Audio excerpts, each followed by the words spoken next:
وَإِذَا جَاءَهُمْ أَمْرٌ مِّنَ الْأَمْنِ أَوِ الْخَوْفِ، اور جب لوگوں کے پاس کوئی خبر آئے، کوئی خبر آئے، کوئی بات پہنچے، کوئی معاملہ پہنچے، امن کا یا خوف، اذاعوا بہ، وہ اس کو پھیلا دیتے۔ اس کو اللہ تعالیٰ نے کرٹیسائز، منع کیا اللہ نے کہ یہ ایسا نہیں ہونا چاہیے کہ بات آپ تک پہنچی اور بغیر تحقیق کے آگے پھیلا دی۔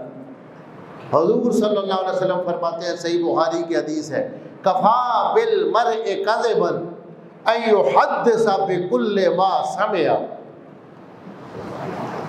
کسی بھی بندے کے جھوٹا ہونے کے لیے اتنا ہی کافی ہے کہ ہر سنی ہوئی بات کو بغیر تحقیق کے وہ آگے پہنچا دے۔ سنی سنائی باتوں پر، مجھے یاد آتا ہے لاہور میں ایک میٹنگ تھی، ایک بہت بڑے مشہور عالم تھے، خطیب تھے، فوت ہو گئے، بہت بڑے لیڈر بھی بنے۔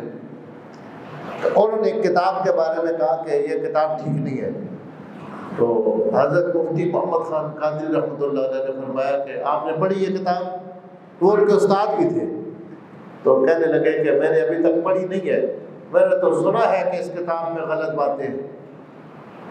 تو مفتی صاحب نے فرمایا کفا بالمرء کذبا ان یحدث بکل ما سمع، جھوٹا ہونے کے لیے اتنا ہی کافی ہے کہ سنی سنائی بات پر یقین کر کے آگے پھیلا دے۔ بندہ مومن کو تحقیق کرنی چاہیے، اور بغیر تحقیق کے کسی خبر کو آگے پھیلانا یہ اس کے جھوٹا ہونے کی نشانی ہے۔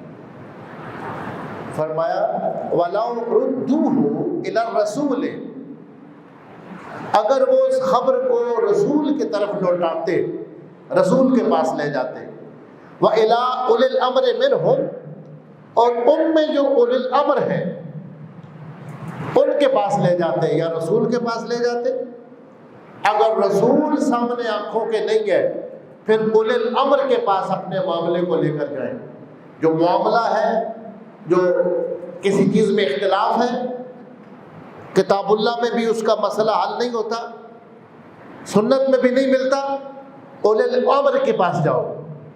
الی الامر منہم لعلمہ الذین یستنبطونہ منہم، تو اس کی حقیقت کو وہ لوگ جان لیتے جن کو اللہ نے یہ صلاحیت دی ہے کہ وہ بات کی گہرائی تک پہنچ جاتے ہیں اور نتیجہ حاصل کر لیتے ہیں۔